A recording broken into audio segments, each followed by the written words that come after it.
Hello everyone, कैसे हैं आप सब। वेलकम टू विद्या गुरु। आज की इस वीडियो में हम डिस्कस करेंगे current affairs for the month of December. दिसंबर माह के इंपॉर्टेंट करंट अफेयर्स को हम इस वीडियो में डिस्कस करने वाले हैं। If you like the video, hit the like button, अपने दोस्तों के साथ शेयर करना वीडियो को और सब्सक्राइब करना चैनल विद्या गुरु को। बेल आइकन को ज़रूर प्रेस करना ताकि आपको हमारे चैनल की नोटिफिकेशन भी मिलती रहें। This video is going to be in Hindi. If you want the same session with same questions in English language, then please find the English version in the playlist of the channel. So, without any delay, करते हैं शुरू।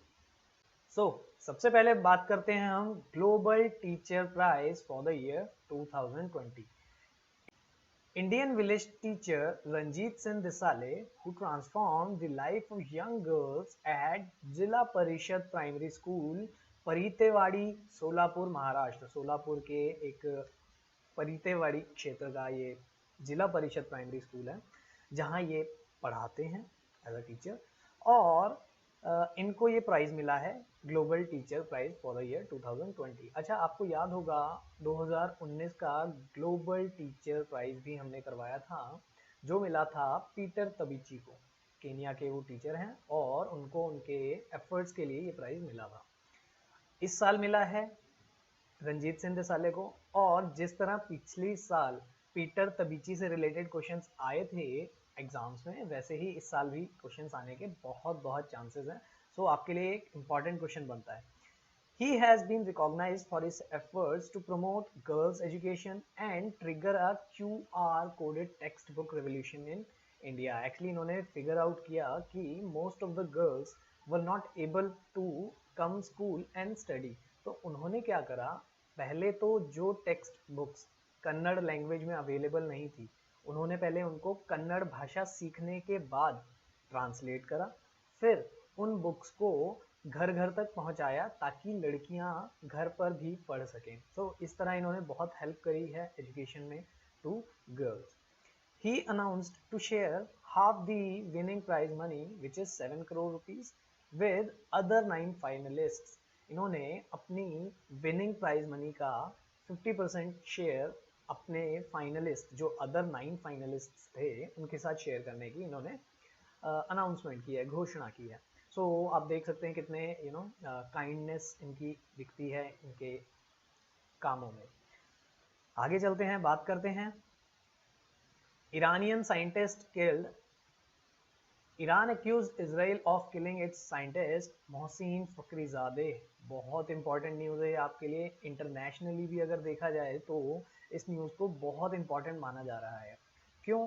क्योंकि Iran के जो nuclear programme है उसको बहुत बड़ा झटका लगा है मोहसिन फखरीजादे की डेथ से। प्लस इसमें एक और इम्पॉर्टेंट पॉइंट जिस पर पूरी दुनिया की नज़र है वो है कि इसका जो स्टाइल कहा जा रहा है, जो हत्या करने का अंदाज कहा जा रहा है, वो कहा जा रहा है कि इसमें आर्टिफिशियल इंटेलिजेंस का भी यूज़ किया गया है। जैसा कि मैंने आपको हमारी पिछली वीडियोस में भी बताया कि artificial intelligence is the future, internet of things is future. तो आर्टिफिशियल इंटेलिजेंस का यूज़ अगर मनुष्य किसी की हत्याएं करने में लगाता है तो ये एक मानव जाति के लिए ही खतरनाक टेक्नोलॉजी साबित हो सकती है। तो ऐसे में ये पहला एक कोई इंसिडेंट अगर हमारी हिस्ट्री में रिकॉर्ड होता है जिसमें हमने आर्टिफिशियल इंटेलिजेंस का यूज़ करके किसी की हत्या की है। डिपेंड्स, हमने इसका किसी को नहीं पता कि ये सही है या गलत है। अभी तो ईरान जिस तरीके से कहता है कि वो शांति के लिए परमाणु बम बना रहा है, तो ऐसे में कहा नहीं जा सकता कि सही किया या गलत, लेकिन आर्टिफिशियल इंटेलिजेंस का यूज़ होना किसी की हत्या के लिए इज़ अ बिग थिंग। तो आपके लिए इम्पॉर्टेंट होता है। Fakhrizadeh was a physicist and working for the nuclear programme. Iran के न्यूक्लियर प्रोग्राम के लिए ये वर्क कर रहे थे। आपको पता होगा इसी तरह कासिम सुलेमानी, जो कि मिलिट्री इंटेलिजेंस चीफ थे, उनको भी मारा गया था। उनकी हत्या में ऑल्दो आर्टिफिशियल इंटेलिजेंस का प्रयोग नहीं किया गया था, बट फिर भी ईरान की न्यूक्लियर प्रोग्राम से रिलेटेड ये एक हत्या थी जो बहुत इम्पॉर्टेंट पर्सन की उन्होंने हत्या करी थी अमेरिका ने। तो वैसे ही एक पर्सन थे मोहसिन फखरीजादे, नाम इम्पॉर्टेंट है आपके लिए, जिनकी हत्या कर दी गई है। ईरान की बात चली है तो देखते हैं, ईरान के प्रेसिडेंट हैं Hassan Rouhani. Father of the nation Iran के कहा जाता है साइरस दी ग्रेट को, ठीक है, साइरस दी ग्रेट आपको नाम याद रखना है। और अगर फाउंडर की बात करें, आपको पता होगा ईरान में रेवोल्यूशन आई थी 1979 में, जिसके बाद ईरान एक सेक्युलर कंट्री के होने के बजाय एक इस्लामिक कंट्री हो गया था। तो उस इस्लामिक रिपब्लिक ऑफ ईरान के फाउंडर किनको कहा जाता है? आयतुल्ला खमेनी को, आयतुल्ला खमेनी को। इनको एक बहुत ही कैरिस्मेटिक लीडर माना जाता है ईरान में और मुस्लिम वर्ल्ड में भी, तो इनका नाम भी इम्पोर्टेंट है आपके लिए, इम्पोर्टेंट फिगर है ये। आगे चलते हैं, बात करते हैं फिक्की प्रेसिडेंट। फिक्की की फुल फॉर्म आपको पता होनी चाहिए। FICCI stands for the federation of Indian chambers of commerce and industry. ये भारत की सबसे पुरानी इंडस्ट्री बॉडी है और ये एक एसोसिएशन है बिजनेस ऑर्गेनाइजेशंस का, ठीक है। फिक्की ने क्या करा है, अभी हाल ही में इलेक्ट किया है उदय शंकर को as a president for the year 2021। 2021 ये उदय शंकर है, SHANKAR, Uday Shankar as president for the year 2021। FICCI was founded on the advice of Mahatma Gandhi ji. आपको पता है महात्मा गांधी जी ने एडवाइस किया था कि आप एक ऐसी एसोसिएशन बनाइए बिजनेसमैन की, जिसमें आप लोग अपनी बातें या अपने विचार, अपने उद्देश्य रख सकें।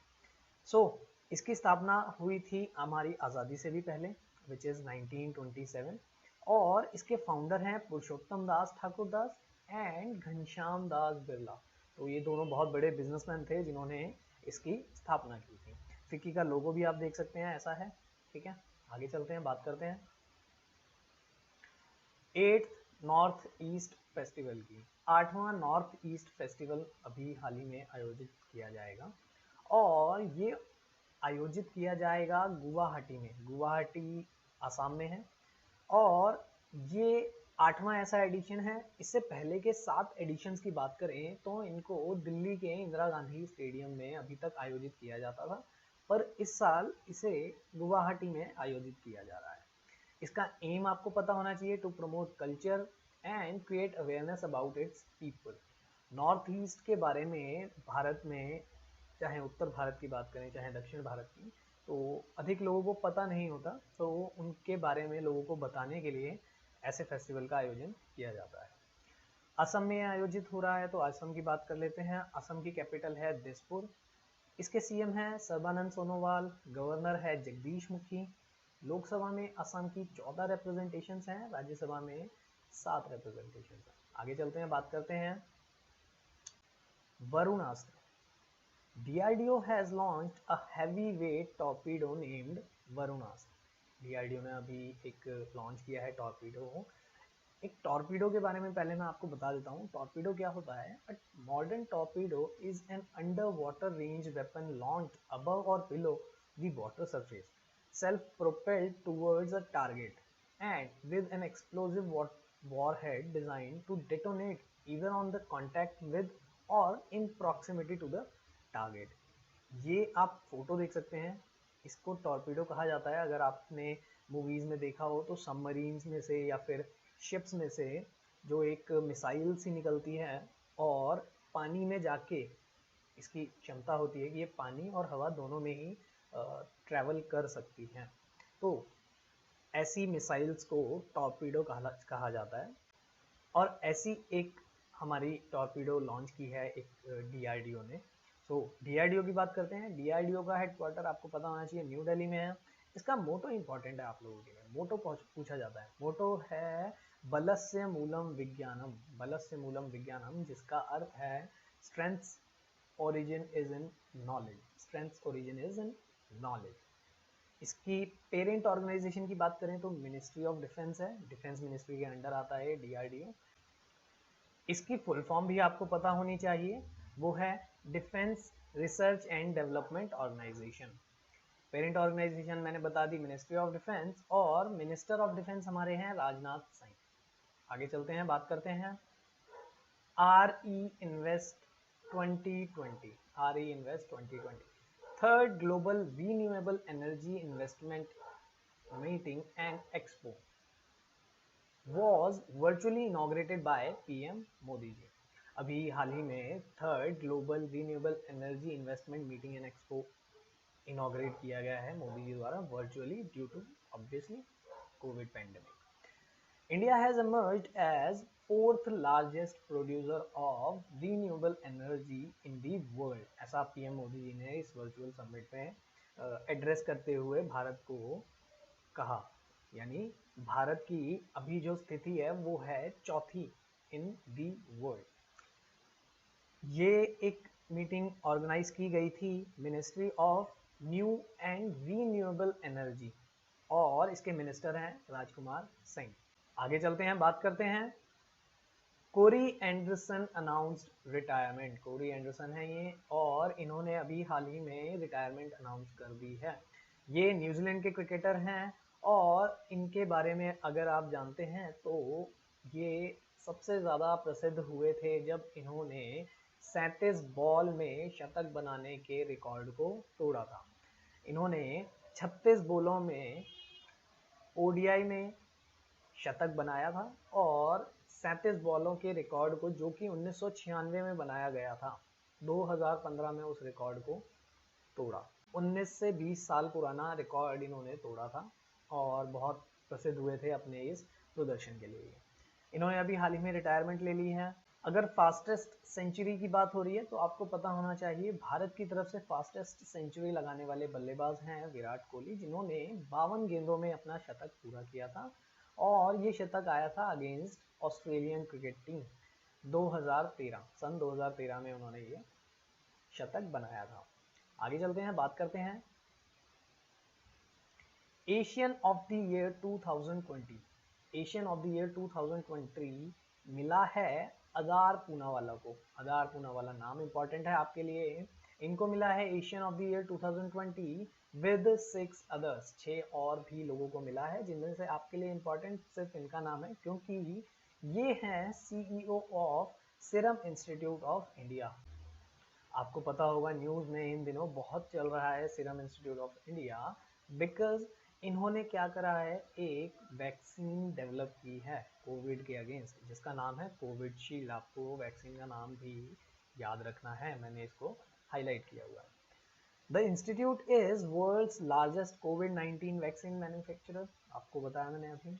It is a Pune based institute which has collaborated with University of Oxford University and British Swedish pharmaceutical company AstraZeneca for making COVID-19 vaccine, which is Covishield, and it is conducting trials in India। इसके trials भी अभी जारी हैं, जिसके बारे में आपने देखा होगा पीएम मोदी जी ने भी अभी हाल ही में विजिट किया था और कहा था कि जल्द ही भारत में कोविड-19 की वैक्सीन उपलब्ध होगी। तो आपके लिए इम्पॉर्टेंट है, इनको मिला है एशियन ऑफ द ईयर 2020 का पुरस्कार।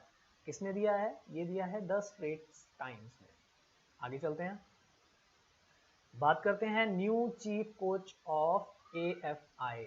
AFI stands for athletic federation of India. Athletic federation of India appoints Radha Krishnan Nair as chief coach. उन्होंने राधा कृष्णन नायर को as a chief coach appoint कर लिया है। एएफआई की बात करें तो AFI is the apex body in athletics in India and is responsible for conducting competitions in the country. आप जो भी एथलेटिक्स से रिलेटेड कॉम्पिटिशंस देखते हैं जो नेशनल लेवल के होते हैं, उनको एएफआई ही कंडक्ट करवाता है। Radhakrishnan Nair is the first Indian to have an International Coaching Enrichment Program certificate of the International Olympic Committee IOC से सर्टिफाइड ये कोच हैं। इन्होंने एक प्रोग्राम सर्टिफिकेट प्रोग्राम भी पूरा किया हुआ है, तो काफ़ी प्रसिद्ध कोच हैं। AFI की बात करें तो AFI was founded in 1946 and इसके करंट प्रेसिडेंट हैं एडिले सोमरीवाला। एडिले सोमरीवाला। आगे चलते हैं, बात करते हैं deputy chief of army staff strategy. Deputy chief of army staff चुना गया है परमजीत सिंह को, lieutenant general Paramjit Singh. Actually it is a new post. A new post named Deputy Chief of the Army Staff Strategy is made by the government. It is made to oversee military operations and strategic planning. Military operations and strategic planning को ध्यान में रखते हुए इस post को बनाया गया है। इसको लेफ्टिनेंट जनरल परमजीत सिंह संभालेंगे, who is currently serving as DGMO, director general of military operations. आपको पता होना चाहिए कि जो हमारी आर्मी, नेवी और एयरफोर्स है, इनके जो सुप्रीम कमांडर होते हैं वो होते हैं प्रेसिडेंट, भारत के president, who is Ramnath Kovind ji. So the president of India is the supreme commander of Indian army. Indian army की बात करें तो चीफ ऑफ आर्मी स्टाफ ये हैं हमारे general Manoj Mukund Naravane. Headquarter army का कहाँ पे है? न्यू दिल्ली में। आगे चलते हैं, बात करते हैं। Kanhalgaon proposed to be a wildlife sanctuary. एक गांव है कान्हलगांव और वो एक जंगल के बीच पड़ता है। चंद्रपुर का ये गांव है और महाराष्ट्र में चंद्रपुर पड़ता है, और इसको अब प्रपोज किया गया है वाइल्ड लाइफ सेंचुरी बनाने के लिए महाराष्ट्र गवर्नमेंट की तरफ से। महाराष्ट्र गवर्नमेंट अगर इसको वाइल्ड लाइफ सेंचुरी बना देती है तो इसकी प्रोटेक्शन ज़्यादा हो जाएगी और वाइल्ड लाइफ कंजर्वेशन भी इम्प्रूव होगा। Chandrapur's Kanhalgaon is proposed to be a wildlife sanctuary. Converting the area into a sanctuary will ensure better protection and wildlife conservation. इसीलिए किसी भी क्षेत्र को वाइल्ड लाइफ सेंचुरी बनाया जाता है ताकि उसकी देखभाल अच्छे से हो सके। महाराष्ट्र की बात चली है तो महाराष्ट्र के सीएम हैं उद्धव ठाकरे, गवर्नर है भगत सिंह कोश्यारी, कैपिटल इज मुंबई। लोकसभा में 48 रिप्रेजेंटेशंस हैं महाराष्ट्र की और राज्यसभा में 19 रिप्रेजेंटेशंस हैं। आगे चलते हैं, बात करते हैं। China second nation to plant flag on moon. China हाल ही में दूसरा ऐसा देश बना है जिसने चांद पे जाकर अपना झंडा गाड़ दिया है। Recently, China became second nation to plant its flag on moon after USA. दूसरा देश अगर चाइना है तो पहला देश इससे पहले था अमेरिका, यूएसए। यूएसए ने सबसे पहले चांद पर अपना झंडा गाड़ा था। ऑल्दो बहुत कंट्रोवर्सीज भी हुई थी, लोगों ने मानने से मना भी किया था कि यूएसए ने ये सच में किया है, but still it is considered to be the first nation. तो यूएसए के बाद अब चाइना ने किया। China national space administration is the national space agency of China. अगर यूएसए की बात करें तो यूएसए की नेशनल स्पेस एजेंसी आपको पता होगी, वो है नासा। उसी तरीके से चाइना की नेशनल स्पेस एजेंसी है China national space administration, CNSA भी कहा जाता है जिसे शॉर्ट में। आपके लिए ये कुछ नेशनल स्पेस एजेंसीज मैंने लिखी हैं। भारत की जैसे है इसरो, यूएसए की है नासा, रशिया की है रोसकॉस्मोस, जापान की है जाक्सा, यूके की है यूके स्पेस एजेंसी और इजराइल की है इजराइल स्पेस एजेंसी। ये कुछ इम्पॉर्टेंट कंट्रीज हैं जिनकी स्पेस एजेंसीज इन दिनों काफ़ी अचीव कर रही हैं, तो इनके नाम आपको पता होने चाहिए। चाइना की बात चली है, चाइना के प्रेसिडेंट हैं शी जिनपिंग, कैपिटल है बीजिंग और करेंसी है चाइना की रेनमिनबी। आगे चलते हैं, बात करते हैं। Electric vehicle forum in Delhi. Delhi government launched a forum for the successful implementation of electrical vehicle policy. आपको अगस्त माह के करंट अफेयर्स में हमने बताया था कि एक इलेक्ट्रिक पॉलिसी नोटिफाई की गई है दिल्ली गवर्नमेंट की तरफ से, जो कि इलेक्ट्रिक व्हीकल्स को बढ़ावा देगी, जिसमें उन्होंने रजिस्ट्रेशन चार्ज भी फ्री किया था इलेक्ट्रिकल व्हीकल्स का। So the new electric vehicle policy was notified in August 2020. The aim of the policy is to accelerate EV adoption. Electrical vehicle adoption को एक्सेलरेट करना is the aim of this policy. Delhi की बात चली है, दिल्ली के CM है Arvind Kejriwal, lieutenant governor है अनिल बैजल। लोकसभा में दिल्ली की 7 रिप्रेजेंटेशन हैं, राज्यसभा में दिल्ली की 3 रिप्रेजेंटेशन हैं। दिल्ली इज अ यूटी, इसीलिए एक यूनियन टेरिटरी के गवर्नर को गवर्नर की उपाधि देने के बजाय लेफ्टिनेंट गवर्नर की उपाधि दी जाती है। आगे चलते हैं, बात करते हैं PETA person of the year 2020। Actor John Abraham named as the PETA Person of the Year 2020। PETA is an organization जो कि काम करती है for the welfare of animals। Animals के वेलफेयर के लिए ये काम करती है। इसकी फुल फॉर्म आपके लिए इंपॉर्टेंट है, which is people for the ethical treatment of animals. आपको पता होना चाहिए, पिछले साल के करंट अफेयर्स में भी हमने पढ़ाया था कि PETA person of the year किसको मिला है, विराट कोहली को। 2019 के PETA person of the year थे विराट कोहली। 2020 के पर्सन ऑफ द ईयर बने हैं जॉन अब्राहम। पेटा की बात करें तो इसका मोटो इंपॉर्टेंट है आपके लिए, जो कि है animals are not asked to experiment on, eat, wear, use for entertainment or abuse in any other way. इसकी फाउंडेशन, इसकी स्थापना हुई थी 1980 में। ये कुछ इंपॉर्टेंट पॉइंट्स हैं जो आपको पेटा के बारे में पता होने चाहिए। आगे चलते हैं, बात करते हैं अभिषेक मकवाना। ये हैं अभिषेक मकवाना और इन्होंने अभी हाल ही में सुसाइड कर लिया है। The one of the writers of Taarak Mehta ka Ooltah Chashmah attempted suicide due to financial troubles. Taarak Mehta ka Ooltah चश्मा के ये एक राइटर हैं जिन्होंने अभी हाल ही में सुसाइड कर लिया है। इम्पॉर्टेंट है ये आपके लिए क्योंकि इन्होंने अपने सुसाइड नोट में लिखा है कि he was a victim of cyber fraud and blackmailing. इनको ब्लैकमेल किया जाता था और साइबर फ्रॉड भी इनके साथ हुआ है, ऐसा इन्होंने अपने सुसाइड नोट में लिखा है पुलिस के बयान के अकॉर्डिंग। सो आपके लिए इम्पॉर्टेंट ये है क्योंकि बहुत ही मशहूर एक टेलीविज़न सीरियल है ये तारक मेहता का उल्टा चश्मा, जिसको Guinness book of world record में भी दर्ज किया गया है और Limca book of world record में भी दर्ज किया गया है।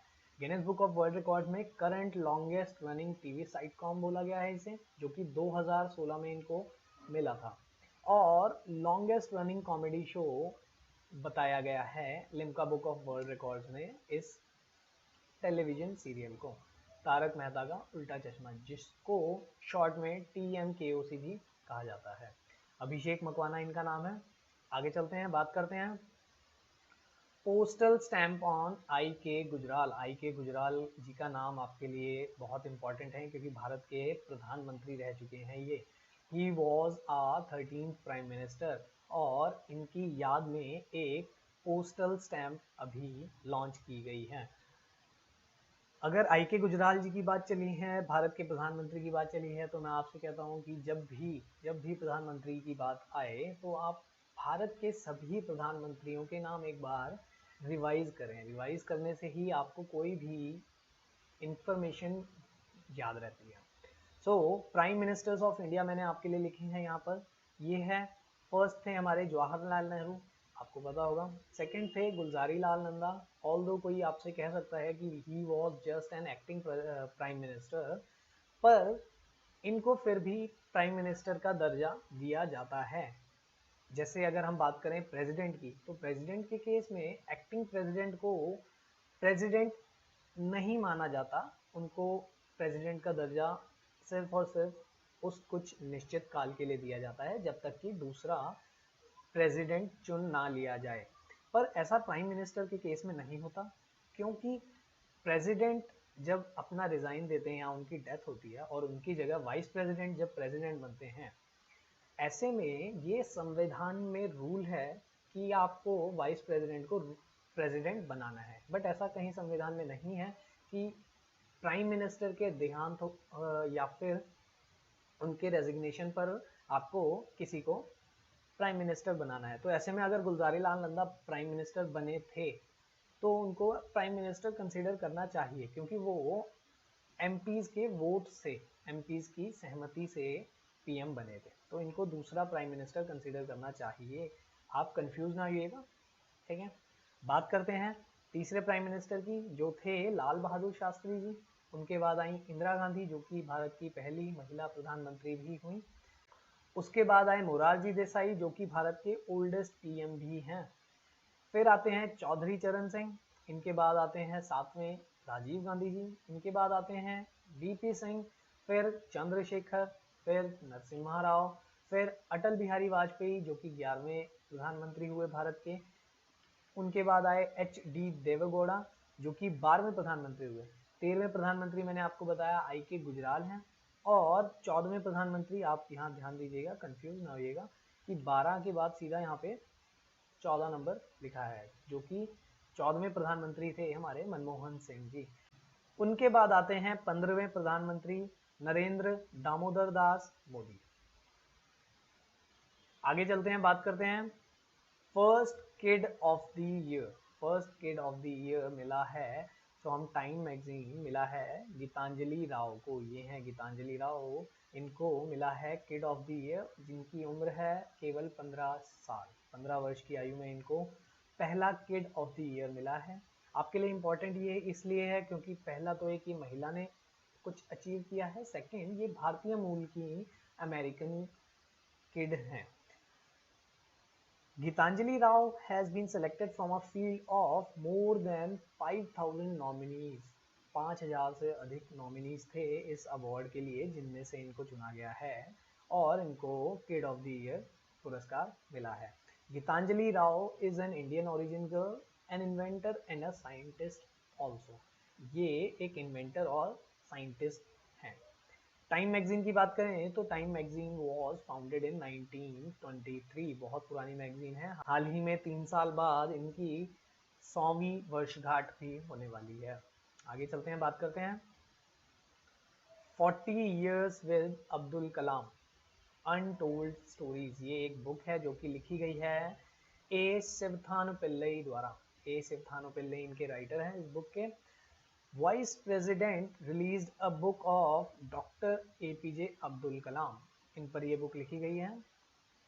इनका पूरा नाम आपके लिए इम्पोर्टेंट है, ये हमारे 11वें प्रेसिडेंट रहे हैं। इनका पूरा नाम है अबुल पाकीर जैनुलाब्दीन अब्दुल कलाम। इनका ये पूरा नाम है, आपको पता होना चाहिए। प्रेसिडेंट्स की बात चली है, जिस तरह हमने रिवाइज किया है प्राइम मिनिस्टर्स को, एक बार रिवाइज कर लेते हैं भारत के प्रेसिडेंट्स को भी। भारत के पहले प्रेसिडेंट थे डॉक्टर राजेंद्र प्रसाद, फिर आए डॉक्टर सर्वपल्ली राधाकृष्णन जी, जिनके जन्म दिवस पर हम 5 सितंबर को टीचर्स डे भी मनाते हैं। फिर आते हैं जाकिर हुसैन, फिर आते हैं VV गिरी, फिर 5वें प्रेसिडेंट हमारे फखरुद्दीन अली अहमद। आपको जाकिर हुसैन जी के बारे में ये पता होना चाहिए, ये पहले ऐसे राष्ट्रपति थे भारत के जिनका देहांत कार्यकाल पूरा करने से पहले हुआ था, और फखरुद्दीन अली अहमद ऐसे दूसरे राष्ट्रपति थे। फिर बात करते हैं छठे राष्ट्रपति की, वो थे नीलम संजीवा रेड्डी। 7वें राष्ट्रपति भारत के ज्ञानी जैल सिंह। 7वें के बाद रामास्वामी वेंकटरमन हुए हमारे 8वें राष्ट्रपति। उनके बाद 9वें राष्ट्रपति हुए शंकर दयाल शर्मा। 10वें राष्ट्रपति हुए KR नारायणन, और उनके बाद आते हैं भारत के सबसे लोकप्रिय, सबसे प्रसिद्ध राष्ट्रपति डॉक्टर APJ अब्दुल कलाम। इस बुक का नाम आपको याद रखना है 40 years with Abdul Kalam untold stories. फिर आती हैं भारत की पहली महिला राष्ट्रपति प्रतिभा देवी सिंह पाटिल, और फिर आते हैं प्रणब मुखर्जी, जिनका हाल ही में देहांत हुआ था। फिर भारत के मौजूदा राष्ट्रपति आते हैं जिनका नाम है रामनाथ कोविंद। 14वें प्रेसिडेंट हैं ये भारत के, और ये पूरी सीक्वेंस आपको इस तरीके से याद रखनी है, ठीक है। आगे चलते हैं, बात करते हैं fit India movement ambassador. Fit India movement ambassador Kuldeep Khandu is appointed as the ambassador of fit India movement. Kuldeep Khandu एक कोच हैं भारत की वुशु टीम के, इंडियन वुशु टीम के कोच हैं ये। He is the first Dronacharya awardee from UT of Jammu and Kashmir. Union territory of Jammu and Kashmir के पहले Dronacharya awardee हैं। द्रोणाचार्य अवार्ड के बारे में मैं आपको बता दूं कि ये अवार्ड गुरुओं को दिया जाता है, शिक्षकों को, गुरुओं को दिया जाता है, कोचेस को दिया जाता है। So he is the first Dronacharya awardee from the UT of JNK। Fit India movement के बारे में आपको पता होना चाहिए that it was launched in August 2019। Bharat को स्वस्थ रखने के लिए एक फिट इंडिया मूवमेंट चलाया गया था। to encourage Indians to include fitness activities and sports in their daily lives to pave the way for a healthy and fit lifestyle। एक healthy and fit lifestyle को अपनाने के लिए प्रमोट करने के लिए इस मूवमेंट को शुरू किया गया था अगस्त 2019 में। आगे चलते हैं, बात करते हैं बाफ्ता ब्रेक थ्रू इनिशिएटिव। एक बाफ्ता ने एक ब्रेक थ्रू इनिशिएटिव शुरू किया है। बाफ्ता की पहले बात करते हैं हम। बाफ्ता is British academy of film and television arts, जिसको शॉर्ट में बाफ्ता बोला जाता है। इन्होंने एक इनिशिएटिव शुरू किया है जिसका नाम दिया है इन्होंने breakthrough initiative. Academy award winning music composer A R. Rahman ji के बारे में आपको पता होगा, इन्होंने ऑस्कर जीता हुआ है इस वजह से भी, और भारत में भी इनको बहुत सारे अवार्ड्स मिले हैं, इस वजह से ये बहुत एक मशहूर म्यूजिक कंपोजर हैं। इनको अनाउंस किया गया है as the ambassador of British academy of film and television arts, BAFTA breakthrough initiative. The initiative is supported by Netflix, which aims to identify, celebrate and support up to 5 talents working in film, games or TV in India। India में films, games और TV से related talents को support करेंगे इस initiative के through, जिसको Netflix भी support कर रहा है। सो इसके ब्रांड एम्बेसडर बनाए गए हैं ए.आर. रहमान। आगे चलते हैं, बात करते हैं ए.आर. रहमान जी की। उन्होंने ऑस्कर जीता था स्लम डॉग मिलियनेयर के लिए। स्लम डॉग मिलियनेयर मूवी 2008 में आई थी। अगर ऑस्कर्स की बात चली है, आपको वैसे भी ऑस्कर्स के बारे में पता होगा कितने इंपॉर्टेंट अवार्ड्स हैं, पूछा जाता है एग्जाम में। और भारत की बात चली है तो भारत के जितने भी ऑस्कर अवार्ड विनर्स हैं उनके नाम आपको पता होना चाहिए। अभी तक भारत में 5 ऑस्कर्स आए हैं, जिसमें पहला ऑस्कर आया था भानु अथैया जी के द्वारा, जिन्होंने जीता था ये award for best costume design. इन्होंने गांधी फिल्म, एक गांधी नाम से फिल्म आई थी, उस फिल्म में कॉस्ट्यूम डिज़ाइनिंग की थी, तो इनको उसके लिए अवार्ड मिला है। सत्यजीत रे जी को मिला था ऑनररी अवार्ड। इसके बाद मिला था रेसुल पोकुट्टी जी को, जो कि मिला था बेस्ट साउंड मिक्सिंग के लिए for the movie Slumdog millionaire. Same movie के लिए ए.आर. रहमान और गुलजार जी को मिला था बेस्ट ओरिजिनल सॉन्ग कैटेगरी में अवार्ड, जो कि था सॉन्ग जय हो सॉन्ग के लिए ए.आर. रहमान और गुलजार जी को अवार्ड मिला था। फिर सेम ए.आर. रहमान जी को बेस्ट ओरिजिनल स्कोर के लिए भी अवार्ड मिला था for the same movie Slumdog millionaire. तो ये 5 नाम आपको, एक्चुअली 6 नाम हैं, 5 अवार्ड हैं, 6 नाम हैं, आपको याद रखने हैं कि इनको ऑस्कर्स मिले हुए हैं। बानू अथैया, सत्यजीत रे, रेसुल पोकुट्टी, ए.आर. रहमान एंड गुलजार। आगे चलते हैं, बात करते हैं 9th international sand art festival and 31st Konark festival. ये 2 फेस्टिवल्स एक साथ आयोजित किए जा रहे हैं by Odisha government. Both the festivals are being organised in Konark. Konark Orissa की जगह है। कोणार्क का एक सन टेम्पल, सूर्य मंदिर आपको पता होगा, बहुत मशहूर है। International sand art festival is being held at Chandrabhaga beach of Konark in Puri district of Orissa. Orissa के पुरी डिस्ट्रिक्ट में कोणार्क आता है और वहाँ पर ये आयोजित किया जा रहा है। इन दोनों फेस्टिवल्स के नाम आपको पता होने चाहिए, 9th international sand art festival and 31st Konark festival. Orissa की बात चली है तो उड़ीसा के सीएम है नवीन पटनायक। इसके गवर्नर है गणेशी लाल। अभी हाल ही में आपको पता होगा इनकी धर्म पत्नी का देहांत हुआ था ड्यू टू कोविड। उड़ीसा की कैपिटल है भुवनेश्वर। उड़ीसा की लोकसभा में 21 रिप्रेजेंटेशन है और राज्यसभा में 10 रिप्रेजेंटेशन है।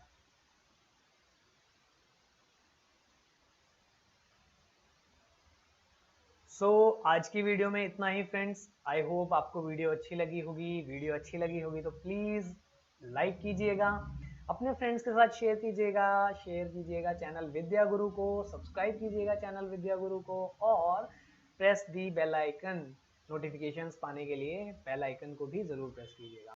हम आते रहेंगे आगे भी ऐसी ही वीडियोस, इंपॉर्टेंट वीडियोस को लेकर आपके लिए। तब तक के लिए आप पढ़ते रहिए। Best of luck. Thank you.